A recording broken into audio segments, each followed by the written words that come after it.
할렐루야. 오늘도 가정에서, 초소에서, 또 성전에서 하나님을 예배하는 여러분 모두에게 하나님의 은혜가 함께하기를 간절히 축원합니다.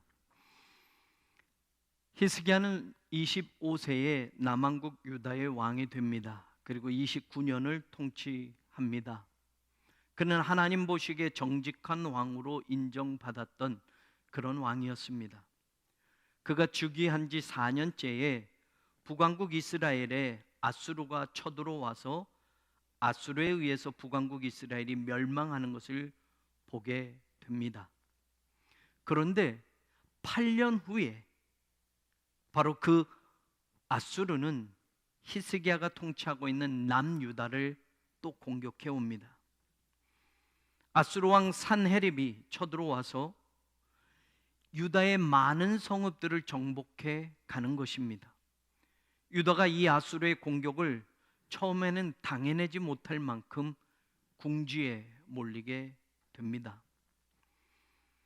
오늘 본문 1절에 보면 아수르 왕 산헤립이 유다에 들어와서 견고한 성읍들을 향하여 진을 치고 점령하고자 한지라 라고 이렇게 본문은 나오고 있습니다.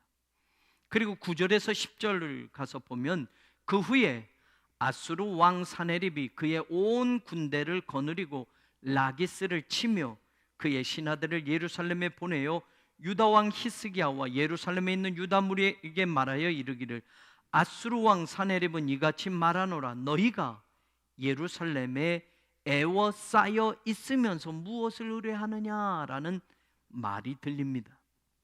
라기스를 점령했다라고 하는 이 말을 보면 이 라기스 성읍은 유다 왕국의 르호보암 때 서쪽을 방비하기 위해서 특별히 견고하게 만들었던 5개의 성읍 가운데 하나였습니다. 그러나 그 견고한 성읍도 지금 아수르에 점령당한 겁니다. 그리고 또 수도 예루살렘까지 포위망을 좁혀 아수르 군대가 들어왔다라는 겁니다. 이때 유다의 성읍 가운데 46개가 아수르에 의해서 함락당했다고 하는 기록이 남아 있습니다. 이런 위기, 고통, 환란이 히스기야가 통치하던 그때에 찾아왔다라는 것이 믿기지 않을 정도입니다. 왜냐하면 히스기야는 신앙적으로 왕이 된 그 처음부터 하나님께 인정받으며 선친이었던 아하스 왕, 그 아하스가 하나님을 가슴 아프게 했던 것과는 다르게 처음부터 하나님 앞에 정직한 왕으로 인정받으며 올바른 신앙의 그 통치를 하고 있었기 때문입니다. 실제로 오늘 본문 1절 앞부분을 다시 보면 이 모든 충성된 일을 한 후에 라는 구절이 나옵니다. 아수르 왕 산헤립이 유다에 쳐들어왔는데 앞에 오늘 본문 1절에 보면 이 모든 충성된 일을 한 후에 그런 일이 일어났다라고 성경이 말하고 있습니다. 충성되다라고 하는 이 에메트라는 단어는 히스기야가 지금까지 어떻게 살아왔는지 이 한 단어가 잘 설명해 줍니다. 이 충성된이라는 말은 정직함이라고도 번역합니다. 성실함이라고도 번역할 수 있습니다. 진리라고도 번역할 수 있습니다. 하나님의 말씀인 진리, 그 말씀대로 살아왔다라는 겁니다. 하나님 앞에 성실하게 살아왔고 정직하게 살아왔다라는 겁니다. 사람 앞에서도 당연하지만 특별히 하나님 앞에서 이런 충성되고 정직하고 성실하고 하나님의 말씀인 진리 안에서 살아왔는데 그런 삶의 후에 지금 이런 위기가 찾아왔다고 성경이 말하는 겁니다. 하나님 앞에 충성됐는데 정직했는데 진실했는데 그런데도 환난과 고통이 찾아왔습니다. 그런데도 위기와 절망이 한꺼번에 밀려왔던 겁니다. 히스기야의 아버지 아하스는 역대하 28장에 보면 바알 우상을 부어 만들었다라고 성경은 나옵니다. 흰놈의 아들 골짜기에서 분향하고 자녀들을 불사르는데 내보냈다라는 말도 나옵니다. 산당에서 제사를 드리고 그렇게 해서 하나님 앞에 인정받지 못한 불충한 왕으로, 우상을 섬기는 왕으로 히스기야 아버지는 그렇게 살았습니다. 그래서 하나님은 그것을 진노하시며 아람 왕의 손에 넘기셨고 이스라엘 왕의 손에 넘기셨다고 역대하 28장을 읽어보면 나옵니다. 또한 에돔이 유다를 공격하게 만들었고 블레셋이 유다 성을 점령하고 블레셋 사람들이 유다 성읍에서 살았다라고 28장을 읽어보면 계속 나옵니다. 그렇게 궁지에 몰리자 히스기야의 아버지 아하스는 많은 재물을 아수르 왕에게 주면서 도움을 요청했습니다. 그러나 아수르 왕은 재물은 받아놓고 도와주지는 않고 오히려 유다를 공격해서 더 어려움에 처하도록 만들었습니다. 그러자 이번에는 그 아하스 왕은 다메섹 신들에게 제사를 드리며 이방 신이 도와주기를 바라고 있는 모습이 나옵니다. 더 괘씸한 것이 나옵니다. 역대하 28장 24절에 25절에 나옵니다. 아하스가 하나님의 전에 기구들을 모아 하나님의 전에 기구들을 부수고 또 여호와의 전 문들을 닫고 예루살렘 구성마다 제단들을 쌓고 유다 각 성읍에 산당을 세워서 다른 신들에게 분향하며 그의 조상들의 하나님 여호와를 진노하게 하였더라. 우상을 섬기는 것뿐만이 아니라 하나님의 성전의 문을 닫고 하나님의 성전에 제사드린 기구들을 다 부숴버리고 하나님을 섬기는 일을 멈추게 만들었다는 겁니다. 결국 아하스는 죽고 그의 아들 히스기야가 유다의 13번째 왕이 된 겁니다. 아버지 아하스처럼 불신앙적으로 살아왔다면 하나님께 충성되지 못하고 성실하지 못하고 정직하게 살지 못해서 아람이 공격하고 이스라엘이 공격하고 블레셋과 에돔과 아수르가 공격한 것이라면 이해할 수 있겠는데 히스기야는 아버지와는 전혀 다르게 하나님 중심으로 살아왔는데 왜 아버지와 똑같은 아수르의 공격을 받고 위기와 고통을 경험하게 되는 것일까? 충성되게 살지 않는 아하스나 충성되게 살았던 히스기야에게 인생의 위기와 환란이 똑같이 찾아왔지만 그 결과는 정반대로 끝났다는 사실을 우리는 놓치지 말아야 합니다.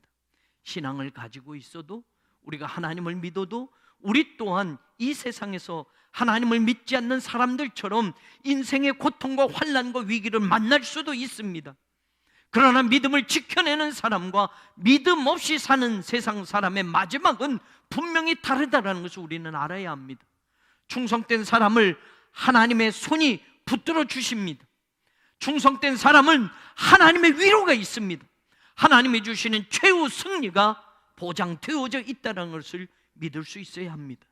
평소에 살았던 그 신앙생활의 시간들이 평소에 하나님 앞에서 충성되게 살았던 그 삶이 인생의 위기를 극복하게 하고 인생의 실패를 성공으로 바꾸고 절망을 희망으로 노래하게 만든다는 것을 우리는 믿을 수 있기를 바랍니다.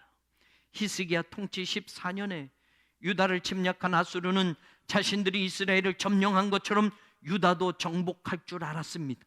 46개의 성읍들을 차례로 점령하고 이제 히스기야가 있는 예루살렘을 포위하고 있으니 승리가 눈앞에 보이는 듯 했습니다. 그러나 히스기야는 지금까지 하나님 앞에 그 충성됨을 지켜왔던 사람입니다. 성경이 증언해 주듯이 이 모든 충성된 일을 한 후 그런 일이 일어나기는 했지만 결과는 히스기야의 승리였다고 성경은 말해줍니다. 아수르 왕 사네립이 교만이 가득하여 이렇게 외치게 합니다. 역대하 32장 14절에 보면 너희 하나님이 능히 너희를 내 손에서 건지겠느냐라고 말합니다. 15절에 보면 어떤 백성이나 어떤 나라의 신도 능히 자기 백성을 나의 손과 나의 조상들의 손에서 건져내지 못하였나니 하물며 너희 하나님이 너희를 내 손에서 건져내겠느냐라고 말합니다.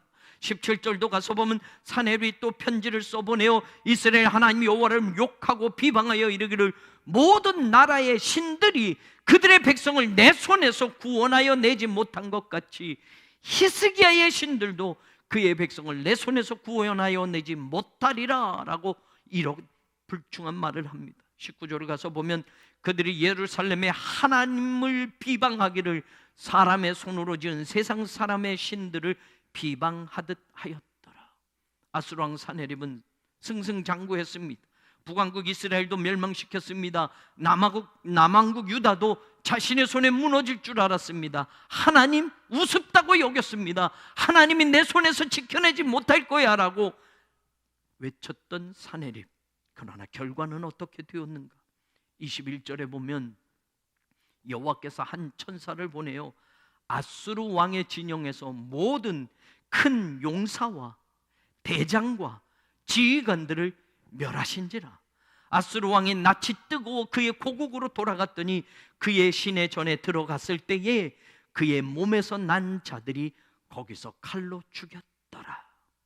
전쟁의 끝을 패배로 끝맺고 사네립 왕은 본국으로 부랴부랴 돌아갑니다. 그리고 자신의 신께 제사를 드리다가 자기 아들들 아드람멜렉과 사레셀에게 살해당하고 말았습니다. 22절의 성경이 이렇게 정리해 줍니다. 이와 같이 여호와께서 히스기야와 예루살렘 주민을 아수르 왕 사네립의 손과 모든 적국의 손에서 구원하여 내사 사면으로 보호하시매. 하나님은 히스기야와 유다 백성들을 구원하시고 보호하셔서 결국에는 히스기야가 아수르와의 전쟁에서 승리하도록 허락해 주셨습니다. 하나님은 충성된 하나님의 사람을 지켜주십니다. 하나님은 충성된 하나님의 사람을 끝까지 책임져 주시고 보호하여 주십니다. 반드시 어떤 상황에도 승리를 주시고 이기게 하신다라는 것이 오늘 히스기야의 이 이야기를 통해서 우리는 놓치지 말아야 합니다.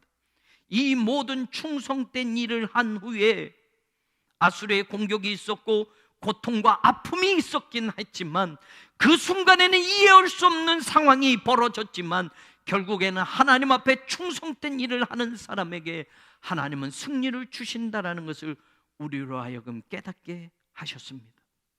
그러면 저는 오늘 이 히스기야가 평소에 어떤 충성된 일을 해서 충성된 일을 하고서도 전쟁의 공포와 위협과 환난과 고통을 받는 상황이었지만 결국은 하나님이 승리를 주시게 된 이 충성된 일이 무엇인가를 오늘 여러분과 잠깐 살펴보려는 겁니다. 첫 번째, 히스기야가 평소에 충성된 일을 한 것 가운데 가장 우선적으로 먼저 살펴봐야 할 것이 있습니다. 히스기야는 왕이 되어서 성전 문을 여는 일을 가장 먼저 함으로 하나님께 충성됨을 인정받았던 사람입니다. 역대하 29장 3절에 보면 첫째 해 첫째 달에 여호와의 전 문들을 열고라고 나옵니다. 유다의 왕이 되자마자 그가 제일 먼저 한 게 무엇이냐?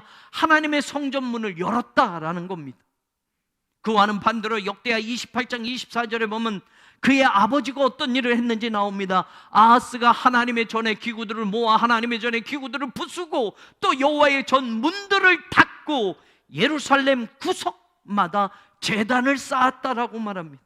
아버지는 하나님의 성전에 제사 드리는 기구들을 모두 부셔버리고 하나님의 성전문을 닫았는데 히스기야는 왕이 되자마자 가장 첫 번째 한 일이 아버지가 닫아놓은 성전문을 열어놓았다는 겁니다.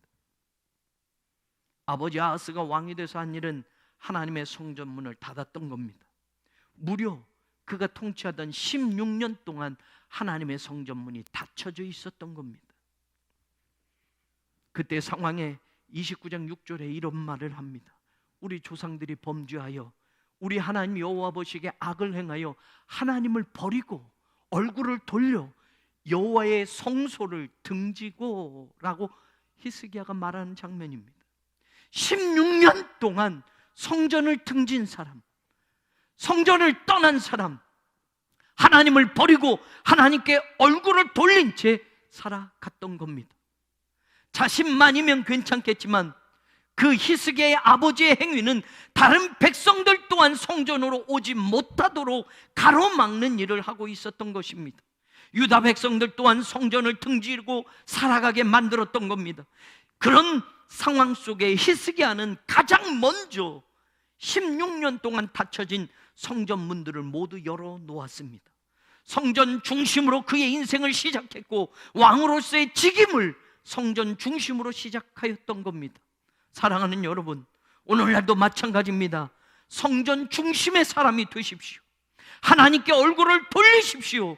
성전을 등지지 않고 하나님을 바라보고 하나님의 교회를 바라보는 인생이 되십시오. 초대교회 성도들이 날마다 마음을 같이하여 성전에 모이기를 힘썼다고 한 것처럼, 인생이 아무리 바빠도, 세상 일이 아무리 분주해도, 세상의 그 어떤 것이 여러분에게 소중하다 하더라도 하나님의 교회, 하나님의 성전 중심의 인생을 잃어버리지 않는 그런 충성된 사람들이 되기를 주님의 이름으로 간절히 축원합니다. 그 충성된 사람, 하나님의 성전 중심, 하나님의 교회 중심, 그 인생을 사는 사람, 그에게 반드시 하나님은 승리를 보여주신다는 것이 오늘 히스기야를 통해서 우리가 깨닫는 귀중한 말씀입니다. 두 번째, 어떤 충성된 모습이 히스기야에게 있었는가? 히스기야는 하나님이 선택하신 일에 게으르지 말라고 충성된 선언을 하게 됩니다.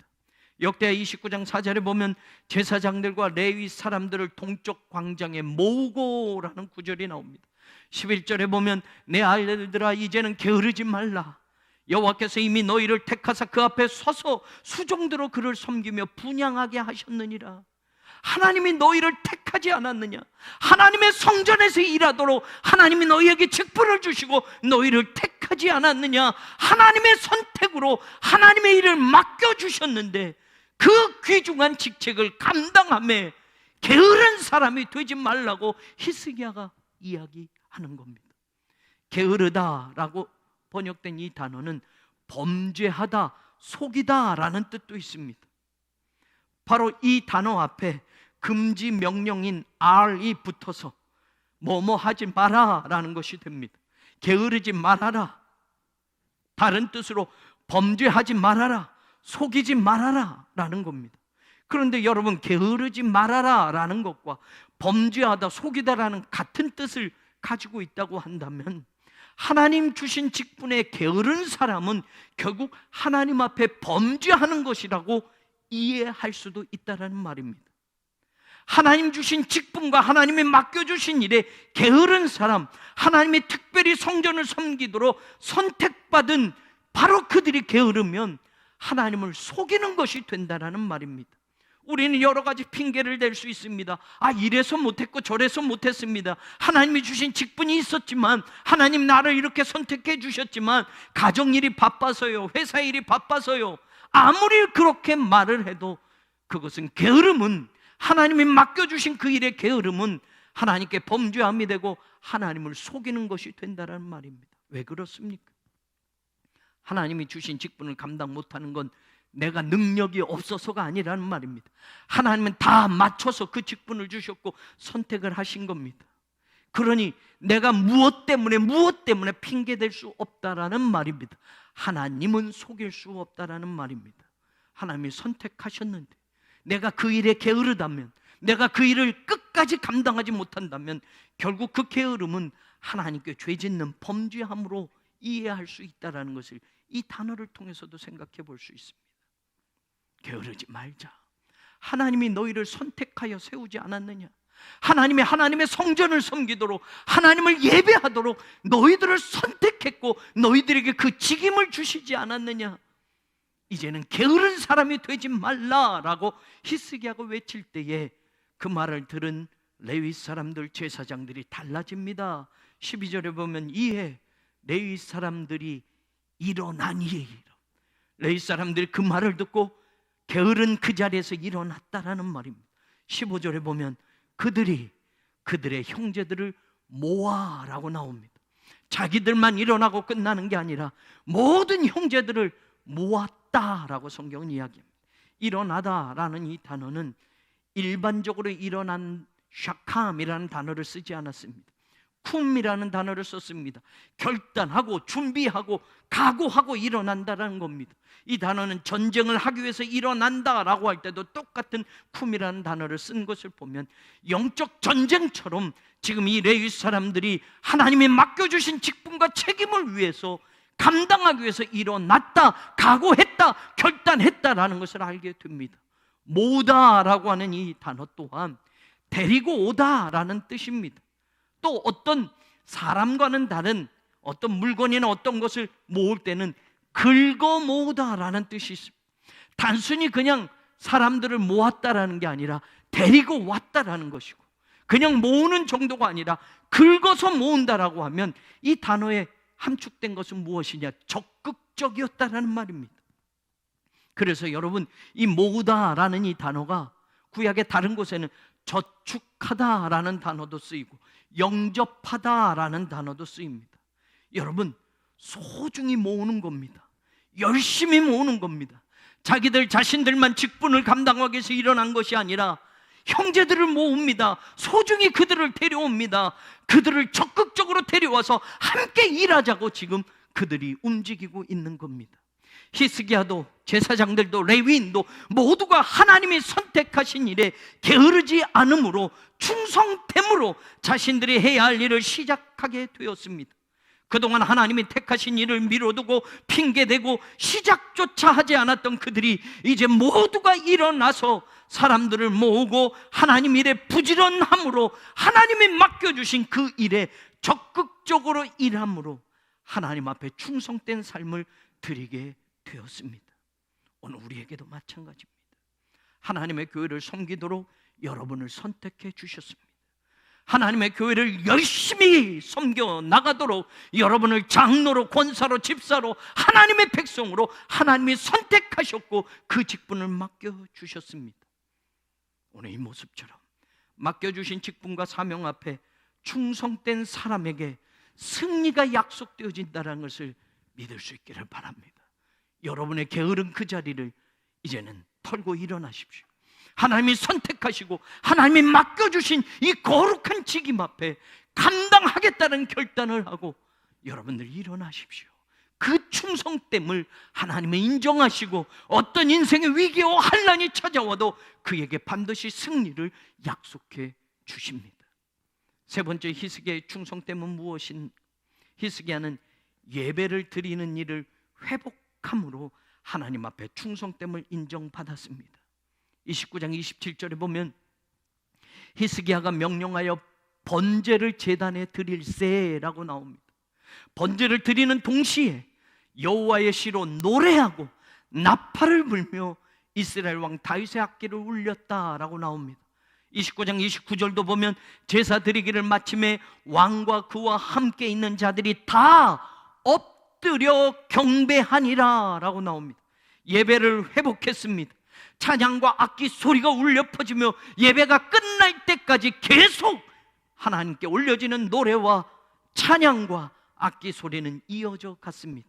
왕도 신하들도 백성들도 다 하나님 앞에 엎드려 경배했다고 나옵니다. 더 중요한 것이 있습니다. 29장 30절에 보니 히스기야 왕이 귀인들과 더불어 레위 사람을 명령하여 다윗과 선견자 아삽의 시로 여호와를 찬송하게 하매 그들이 즐거움으로 찬송하고 몸을 굽혀 예배하니라 라고 이야기합니다. 즐거움으로 찬송하고 몸을 굽혀 예배하는 모습이 예배의 회복 가운데 일어났습니다. 진짜 예배는 바로 이런 모습입니다. 예배가 형식으로도 드려질 수 있어요. 예배가 즐겁지 않을 수도 있어요. 예배자가 하나님 앞에 온전히 엎드려지지 않은 채 예배를 드렸다고 할 수도 있습니다. 하나님 앞에 온전히 엎드려지지 않은 예배자가 있을 수 있다는 말입니다. 아직 내가 살아있을 때, 아직 내 속에 교만이 남아있을 때, 아직도 세상의 욕심이 또아를 들고 예배를 축복받는 방편으로만 이용하려고 할 때 예배자는 영과 진리로 하나님 앞에 엎드려 온전한 예배를 드릴 수 없다는 겁니다. 히스기야는 진짜 예배를 회복합니다. 진짜 하나님이 받으시는 예배를 드림으로 온 백성들이 기뻐하며 그 예배에 임했고 모두가 하나님 앞에 엎드려 예배했다, 몸을 굽혀 예배했다라고 진정한 예배의 회복이 바로 충성됨을 인정받는 그 예배의 회복이 히스기야의 모습 속에 있었다라는 겁니다. 29장 31절은 그 예배를 조금 더 설명해 줍니다. 이에 히스기야가 말하여 이르되 너희가 이제 스스로 몸을 깨끗하게 하여 여호와께 드렸으니 마땅히 나와 제물과 감사 제물을 여호와의 전으로 가져오라 하니 회중이 제물과 감사 제물을 가져오되 무릇 마음에 원하는 자는 또한 번제물도 가져왔다라고 성경이 나옵니다. 마땅히 가져와라 라고 말합니다. 여러분, 이 마땅이라는 단어는 원어에는 없더라고요. 이 말씀을 묵상하며 찾아봤는데 마땅히 가져와라 라고 했을 때 이 마땅히에 해당하는 단어는 없어요. 그런데 여러분, 두 개의 단어가 있습니다. 가져오라 라고 할 때 come near, 가까이 와라, 그리고 bring 이라는 두 단어가 쓰여집니다. 다시 말하면 마땅히 라는 뜻보다는 하나님께 가까이 와라 라고 말합니다. 하나님께 가까이 오고 하나님께 드릴 제물을 가져와라 라고 말하는 겁니다. 이 말씀 속에서 깨닫는 것이 있습니다. 하나님은 하나님께 제물을 가져오는 것 이전에 예배자가 먼저 하나님께 가까이 오기를 원하신다라는 겁니다. 하나님은 제물이 하나님 앞에 쌓여지는 것, 세상에 무엇이 하나님 앞에 드려지는 것 그 이전에 하나님께 가까이, 더 가까이 다가오는 예배자를 원하신다라는 이야기입니다. 가인과 아벨의 첫 제사도 보면 가인과 그의 제물을 연락지 않았고 아벨과 그의 제물을 연락했다고 성경은 말하지 않습니까? 하나님은 세상에서 우리가 무엇을 드리는 이것보다 더 중요한 것은 하나님을 예배하는 예배자가 하나님에게 더 가까이 오기를 원하신다라는 것을 히스기야의 예배 속에서 깨닫는 겁니다. 마음에 원하는 자는 이라는 말이 나옵니다. 하나님께 드리는 것은 모두가 a free heart, 자원하는 마음에서 드렸다라는 말입니다. 자원하니까 그들은 제물, 감사 제물을 드리고도 또 번제물까지 하나님께 가져왔다고 성경이 말해줍니다. 기쁘니까, 감사하니까, 하나님의 은혜가 아니까, 누구의 강요에 의해서가 아니라, 눈치 봐서가 아니라, 적당히 체면 차리기 위해서가 아니라 마음에서, 자기 마음에서 원해서 하나님께 예배드리는 데에 하나님께 드려지는 제물이 올려졌다라는 겁니다. 히스기야는 이 모든 충성된 일을 하였기에 인생의 어려움과 고난이 오고 세상의 도전과 환난이 왔어도 결국에는 하나님이 주시는 승리를 경험할 수 있었습니다.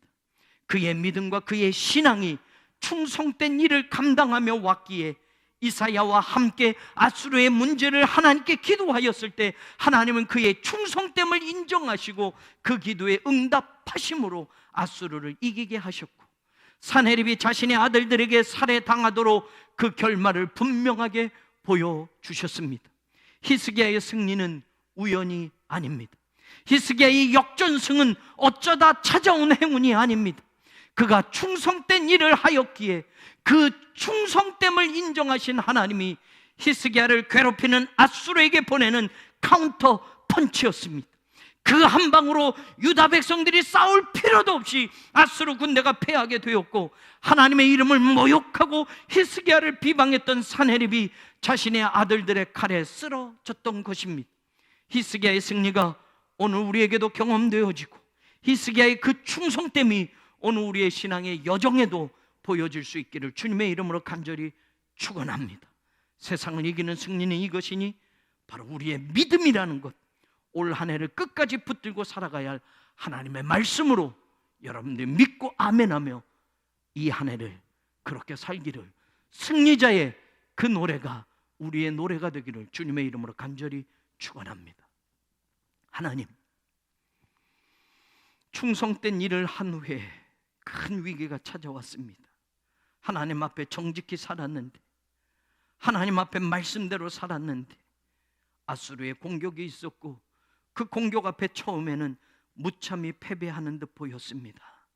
그러나 평소에 그가 하나님 앞에 충성된 일을 한 그것을 하나님 기억하셨기에 히스기야에게 승리를 주신 것을 믿습니다. 오늘 우리의 신앙과 믿음의 여정이 충성된 일을 감당하는 사람이 되게 하여 주옵소서.